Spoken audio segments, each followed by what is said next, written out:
May napansin ba kayo? Ang daming kumpanya na every year nagpa-planning.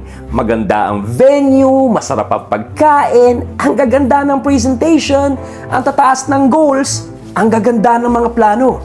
Pero pagdating ng kalagitnaan ng taon, parang wala namang nangyari.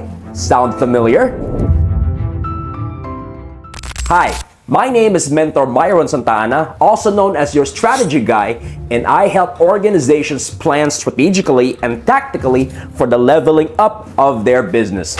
At dahil trabaho ko ang tumulong sa mga kumpanya na magplano at mas mahalaga, syempre, mag-execute ng kanilang mga plano, gusto kong magtanong ng medyo masakit na tanong. Nagpa-planning ba kayo? O nagpapasiklab lang? Kasi let's be honest, may mga organizations na mas matagal pa ang ginugugol sa pagpaplano kaysa sa pagpapatupad ng kanilang plano. 2 days planning, 12 months nakakalimutan. Tama ba? Naging souvenir na lang ang strategic plan, unfortunately. Naging wallpaper na lang ang KPIs, totoo yan. At naging New Year's resolution na lang ang action plans.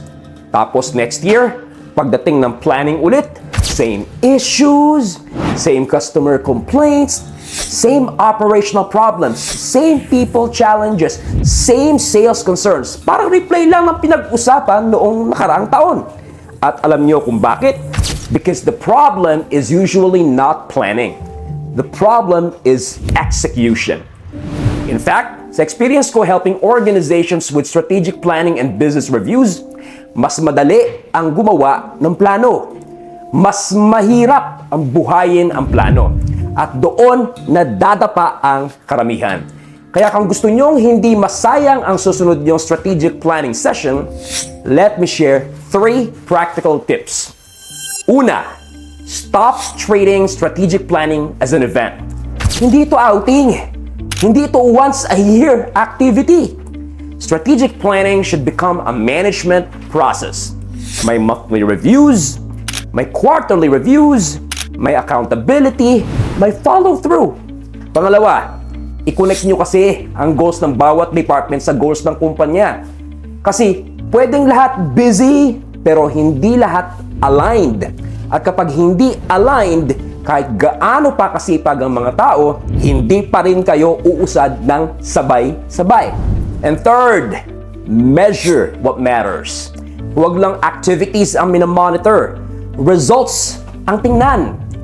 Financial results, customer satisfaction, process improvements, and people development. In other words, look at your business using the balanced scorecard perspective. Kasi ang hindi sinusukat, madalas hindi rin naipapabuti. So ngayong June, at marami ng organizations ang naghanda para sa kanilang mid-year reviews, huwag niyong tanongin lang, nasaan na tayo sa plano? Mas magandang tanong ay, ginagawa ba talaga natin ang plano? Because success doesn't come from having a strategic plan. Tandaan niyo yan, ha? Success comes from executing it. This is Mentor Myron Santana, your strategy guy.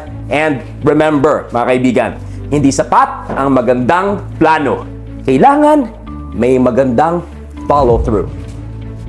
Follow Thought Filipino corporate trainer, speaker, consultant, facilitator, and coach mentor Myron for more.